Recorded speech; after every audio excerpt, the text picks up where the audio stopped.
ఈ అవకాశం ఇచ్చిన దేవుడికి వందనాలు, అలాగే మీ అందరికి కూడా వందనాలండి.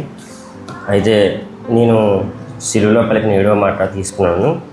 అయితే ఈ మాట చెప్పే ముందు ఒక చిన్న ప్రశ్న ఏంటంటే, కరెక్టే అందరూ చెప్పినట్టే ఇప్పుడు సిలువలో 7 మాటలు చెప్తున్నాం, కానీ ఆచరించినట్టు నాకేం కనిపించట్లేదు ఎవరోను. మీరే కాదు నేను కూడా. సరే, ఇవన్నీ పక్కన పెడితే ప్రిపేర్ అవ్వడము, మీ చెప్పడము, మీరు వినడము, ఇదంతా పక్కన పెట్టేసి సీరియస్గా వెళ్ళిపోద్దాం. ఏం చేద్దాం తెలుసా? సిలువలో ఒక మాట మాట్లాడే 7వ మాట ఆయన లోకాసు వార్త 23వ అధ్యాయము 46వ వచనం. అప్పుడు యేసు గొప్ప శబ్దంతో కేకవేసి, గొప్ప శబ్దంతో ఎందుకు కేకవేశారు? ఆ వేదన అలాగ ఉంటుంది, ఆ లోపల బాధ అలాగ ఉంటుంది.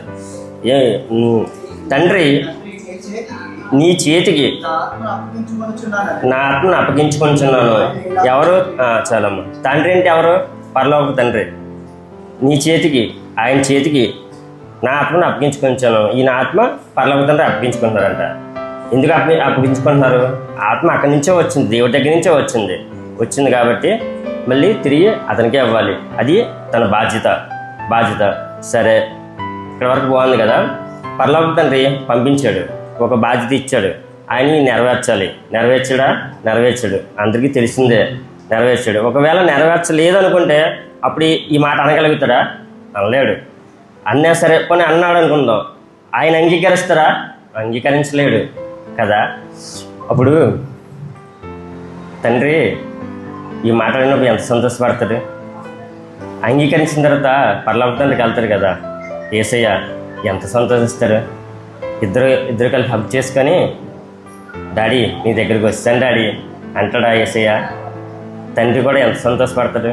మీకు తెలుసు కదా, బైబిల్ గ్రంథంలో ఒకడు తండ్రి దగ్గర నుంచి వెళ్ళిపోయి డబ్బులన్నీ ఖర్చు పెట్టి వ్యసనాలు పడి అని చేసి చివరికి ఆ పొట్టు తిని చివరికి ఏం చేస్తాడు? తండ్రి దగ్గరికి వెళ్ళినప్పుడు తండ్రి ఎంత సంతోషపడతాడు. అబ్బో, చాలా ఘనంగా ఫంక్షన్ కూడా చేస్తారు. ఎందుకంటే కొడుకంటే అంత ప్రేమ, దేవునికి కూడా మనం అంటే అంత ప్రేమ. మనం ఎవరు? దేవుని బిడ్డలం. దేవుని బిడ్డలు అంటే దేవుడు గొప్పవాడు, అవునా కాదా? ఎంత ప్రేమ ఉంటుంది. దేవుని ప్రేమ మనం అయితే వర్ణించలేము. అమ్మ ప్రేమ కన్నా గొప్పదే. అమ్మైనా చిరాకు పడుతుంది, తండ్రి మొదలు చిరాకు పడదు. అది వాస్తవం, అది మీకు తెలుసు. ఆత్మని తిరిగి అప్పజెప్పాలనుకుంటున్నాడు దేవుడి ప్రేమ ఎలాంటిదంటే, తమ్ముడు అన్నట్టు ఏదైనా తోటలో వాళ్ళు ఉంచారు, ఈ పని చెయ్యొద్దు అని చెప్పారు. బాధ్యతగా ఆ పని చేయకపోతే ఇప్పటి వరకు వాళ్ళు దేవునితోనే సహవాసం చేసేవారా? ఎంత హాయిగా ఉండేది.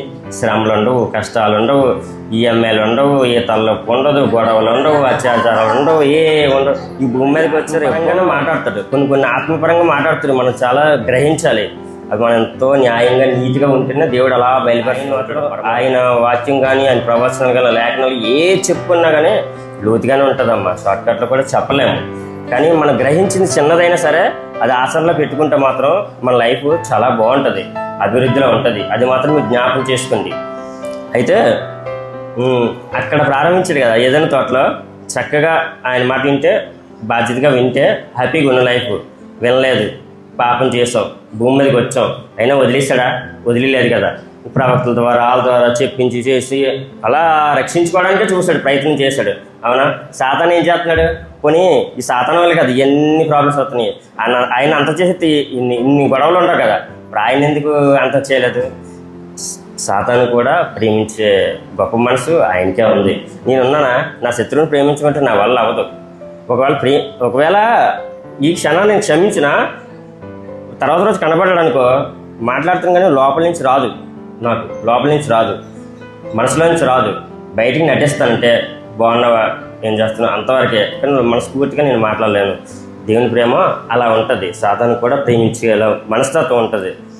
అయితే దేవుడు ఏదైతే చెప్పాడో భూమి మీదకి వచ్చి చేయమని చేశాడు చక్కగా. మరణ విషయం కూడా అతను జ్ఞాపకం చేసుకున్నాడు. అదో గొప్ప విషయం.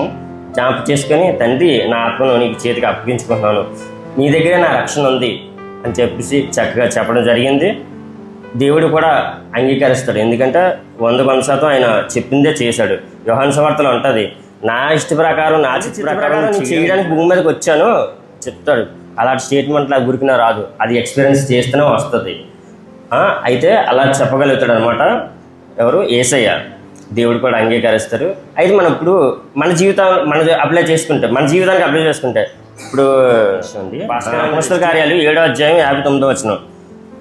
ప్రభువుని గూర్చి మొరపెట్టుచు, యేసు ప్రభువా నా ఆత్మను చేర్చుకొని వాని స్టెఫెన్ పలుకుచుండగా వారు అతనిని రాళ్ళతో కొట్టారు.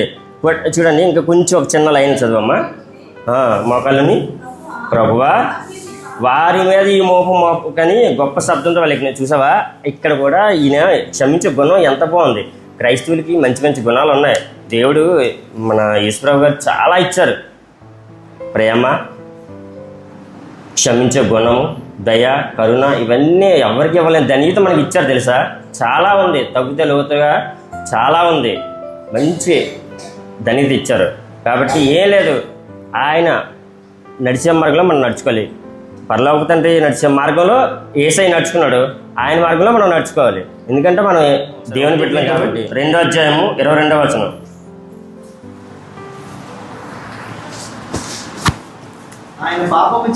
చేయలేదు. చాలమ్మా, ఏ కపటము కనపడలేదు. క్లియర్గా ఉంటుంది. ఇక ఒక చోట కాదు, 2-3 చోట్ల ఉంటుంది. 2-3 చోట్ల కాదు, చాలా చోట్ల ఉంటుంది. అయితే మనము ఏదో సరే మళ్ళీ క్షమించారు అనుకుందాం, మళ్ళీ నీతిగా బతుకుతున్నావా, ఏదో పాపం చేస్తున్నావా లేదా, అది ఒకసారి చూద్దాం. అది రిఫరెన్స్ ఎక్కడ ఉందో. 1 పేతురు 2వ అధ్యాయం 25వ వచనం. మీరు గొర్రెలు దారి తప్పిపోతుంది, మీ ఆత్మలు కాపరయ్యు అధ్యక్షుడనైనా ఆయన వైపు మళ్ళీ ఉన్నారు. ఎలా మళ్ళీ ఉన్నావు? ప్రశ్న, ఎలా మళ్ళీ ఉన్నాం? మనం పాపం చేసాము, సిలువ వేశారు, సిలువ వేయడం వల్ల రక్తం చిందించారు. ఆ రక్తం ద్వారా మన పాపాలు కడగబట్టాయని ఇందాక అన్నారు కదా రత్నవంటి గారు. పవిత్రులు అయ్యామని అన్నారు కదా.